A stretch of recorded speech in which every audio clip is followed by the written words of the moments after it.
Kejadiannya seperti apa? Kejadiannya begitu mobil datang, jadi masal ini udah merembet-merembet sama semua gerbek mobil. Nah, disatakan, rekan-rekan kan, jangan saya bilang. Begitu saya bilang jangan, saya pun mau masuk buah kolong, saya atrek, datang satu yang gede badannya hitam, naik dia dari tangga pintu sebelah kiri, Naik ke mobil? Naik ke mobil, ditariklah sama mereka ini. Ditarik rekan ini ke bawah, begitu jatuh tergilas mobil. Di mobilnya udah rame-rame ke sana kan, udah orang rame-rame. Jadi yang nariknya itu hilang terus.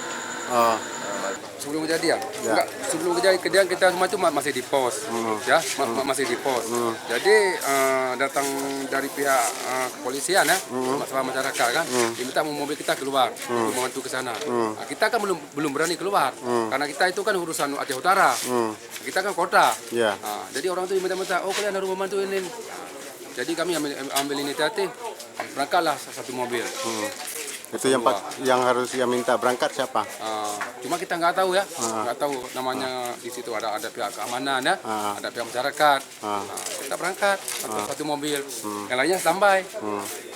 Karena kita kan nggak berani kita keluar banyak-banyak karena itu Aceh Utara. Kita kalau memang ada bantuan dari Aceh Utara baru kita berangkat.